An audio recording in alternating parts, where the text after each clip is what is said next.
Seniors information there ebi wo wiase o. Information wo wiase pa. Coach Abubakar Outtarra in 2021 na oye house of folk. Maybe na oye work technical director. Na on Kotoko na anu ya work game e course wi. Amafo accuse no. Say ono ene koye Juju e de boa work for no ma work e be share Kotoko. Na wa chire nsem wa bie keys pa nyasem ketwa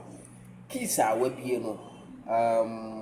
akache attention a me pese mu nyina no mo betie nsem a odi tu dwa na me break ni nyina down about 1 2 3 4 5 6 7 8 9 solid points and wale at all in terms of say oni Kotoko ano no say chire say Juju kra in football exit and say exist me dey san nice solid reply nyina no mouth here anti wadaroma the obey say obebo subscribe no so amame na waba do so asante Kotoko international reaction no unsubscribe ya ubetimi ayi dey subscribe in 2021 na coach Abubakar Outtarra ek has work team any has the boy no kan na umuyi has free into work for no still now we no very good relationship into now no mo ba Ghana no we every ya na coach no ene Kumasi based Kesben Sports edin komo na o chire mu say work for ba no omo frɛ no nemu no de oyema work for no eno ho asem na mebɛkan na wo se wanye Juju ama work for the oye no beka na wakan ni nyina no wie no lay 9 solid points about Kumasi Asante Kotoko problems any nyoma isisi ye nyina a work for no etimi share Asante Kotoko 1-0 enti we de wadaroma mame emfa ni nyina emfam emma ofie ha sei me pacho reaction no 0247 10 7260 0247 10 7260 and only Asante Kotoko reaction WhatsApp platform no or join here WhatsApp here over to so now I go back straight into Abubakar Outtarra and sense no me say awia na obi keys we nyina nice solid points now let's take them one after the other. Or say, the kind work for no ever crew man. Also, no on Panaho, Namujai, na years ago, and I say years on. Utwana on Panana Froze say, Nisia. Ubi on an Atrim Panada, and as we read that, as you Uhiam or Bakuma Bishiana, Untimi any day, and 10 what you call manner. It was all one we now call say work for no. As your mobile, inti, and also Marty, and no mobile drews or more friend, not only mean a day, and pupunity, and ma work for no. Inti Ubia or Monne Naye Duma Pen, was this idea we crowd or Kaiser was a 90s no, in the early 90s, later 90s and early 2000 or by year a Duma Emma Kotoko. Emma ufri Kotoko no ko Benin ene nyoma bi Kotoko ba Benin Emma ono so boa Asante Kotoko in that way but enye Juju way so na ose koba asa no ontimi entene na tiko enere emfa ma work for no nti na wo se oye den oje omoso na oje omoso no enye Juju enye nantwie sem ose enye nantwie oda hoyi na work for no okokun ye ekoye den bia na emum no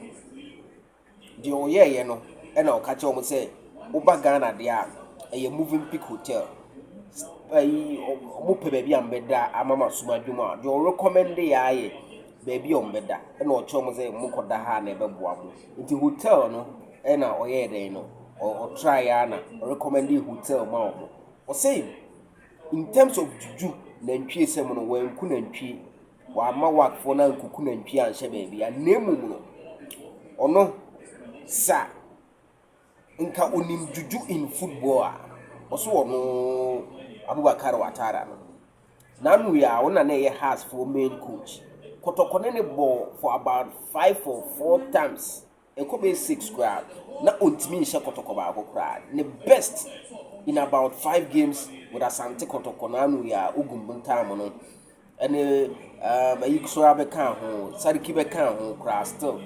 A draw. The best oba has of be coach na no ya no. The best on the Kotoko boy. The results are winning draw. Inti ose nko no o Juju a ye de hye Kotoko a nka sambre na Kotoko hye na left right center no. Nka obe yusu sa Juju no dey ide. No dey saving no, no dey saving situation. Dey be kura nka enne. Ono na yedan. Oda so eye ono na da so ye kaso fu coach. Nti wose nantwie sem no wankuku nantwie amu bia no the gidie ne say asem you so senior citizens who interest mo say football na ekoso no Juju ba ku say nim o say enye Juju ene edi win ball o say Juju eni ball mu Outtarra sema ene 22nd of October 2025 Outtarra no only Kesben TV na twetwe nkomo o say Juju bia ni football mu into kobo ball na ti say adwe ni nyina ye Juju a o say elali president the chairman or an adamfo na so mo kobo ball na wo ye technical team member na say management member na be catch dey say Juju bibi say ne ekoya wan ho be pause Arabs for no come asem no nemom no football o say dey football no e sika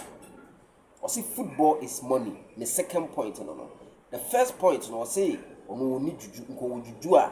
nka o de Juju be hye Asante Kotoko abra no o house no and on the second point no see football is money also person we football now yin ya iska also person we football now yin ya iska sawu iska na obetima ye nhyehyeye na no waye na ede results abro the third point urezi no o say Kotoko brand no work for no friend no na omo ba ha no na work for no esuro Asante Kotoko oditu wo so one work for no edi inkita ho work for no esuro Asante Kotoko based on the fact say work for no for about 9 to 10 years ni Confederation Cup no kra no mu bi aya no omo bo Champions League nti omo Champions League experience ni wo mo nti omo ba be bo Confederation Cup no na omo hwe the list of clubs that are Confederation Cup no ma Kotoko and the team a super or rich history in the Confederation Cup nti omo banyina no they were afraid of Asante Kotoko and no ya Abubakar Outtarra one work for ni lazy no and all the fellas we nyina etuja that's the third point no actually obi really the Kotoko be ya bit much work number Friday and also me de ebebro and on the fourth point no of course you chire mu say sa work for na friend or bo friend no uyo bia eno de untimi nka se onko de okoye ma omo an say o chire hotel omobeda the fourth point o make here no say ono na chire work for no hotel omoyede omobeda na call na ebaye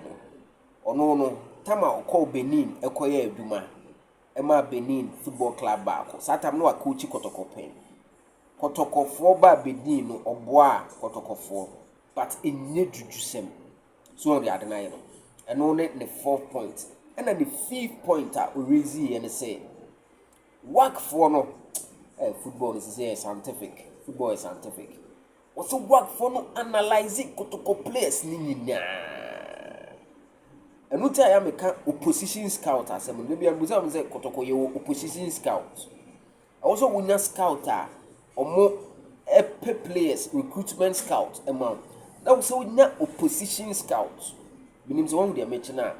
your two types of scouting all scouting for players that be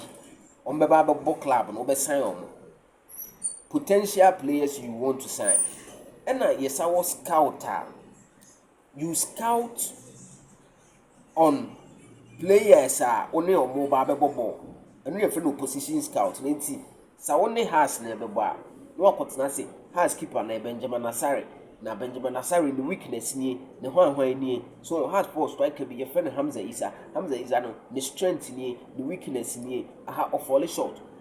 Abubakar Outtarra say work for no be do here no before somebody do no munim say Kotoko lead man Abet Amwa no you half injured. Inti no kra na you confuse obebo bia na se ombu bi. Inti omo ma pay strategy in the events obebo bia wonim so you half injured. Inti say any ye be ye no. Inti o say work for no analyze all the Kotoko players. Just imagine. Football is scientific. Football no it need to do same. And I say chim say football no it need to do same. So and I also chim say including also Obodin say Kwame Poku,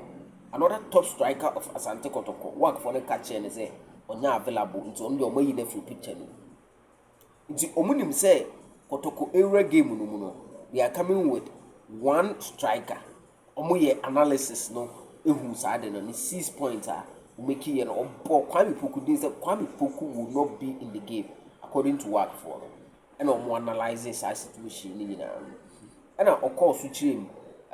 the 6 points no Abubakar Outtarra say if you don't have money you are playing or say a modern football no so woni sika agro and a woody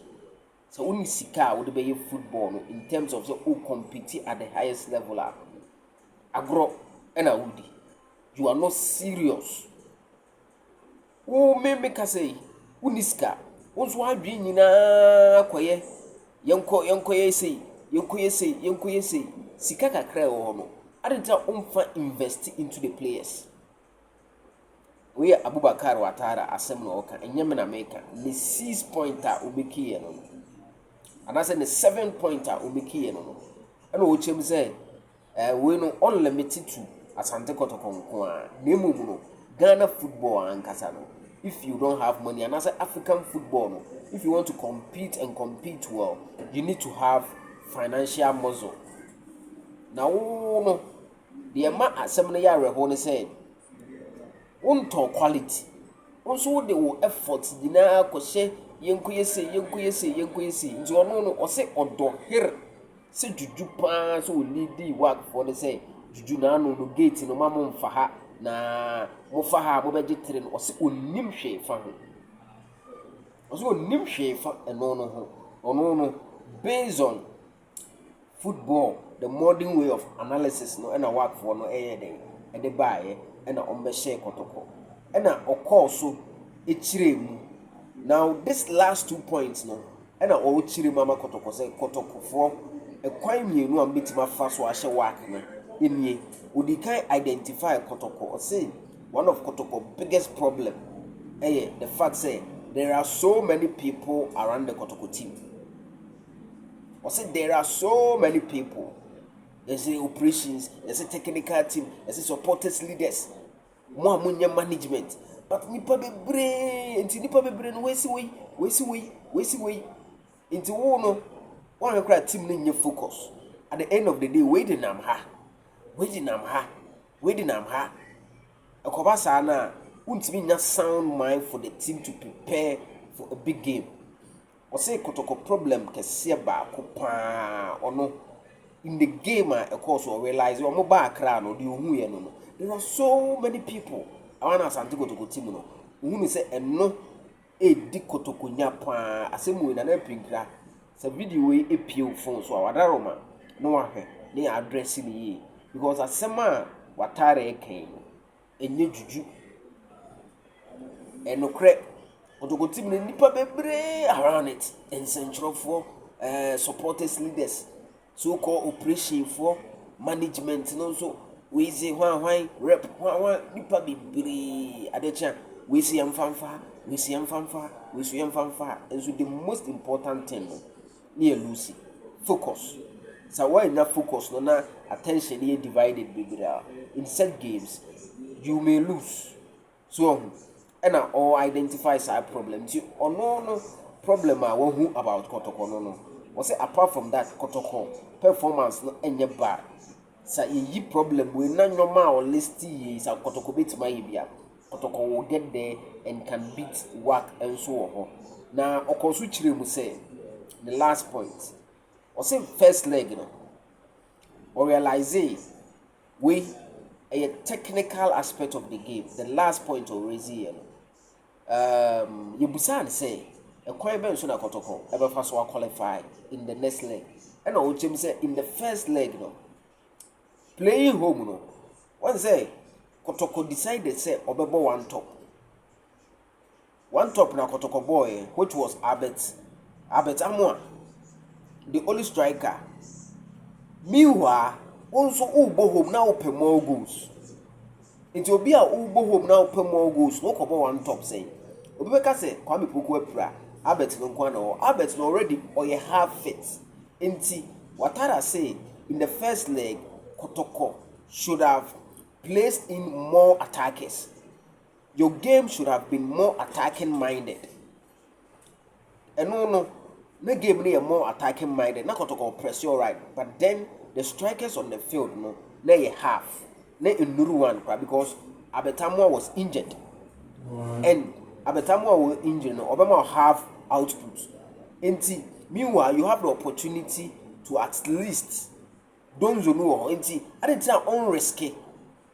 Now on call all out maximum attack because boy Inusa Adams boy ever told any more button chain. Maybe call a striker and a winner sabo na covered kodo bashing. Once a sabo no a nubia na senior man donzo ni bemu binya ya unfortunately na ye offside. Enti strikers need some more now attacking minded gamer put them in and goal all out. Enti Outtarra saying yemfa Juju sem no ento baby yen kono all out attacking minded game on Friday against work na ye kono sa ebetimi a qualify. I say Juju ni de ne nsanim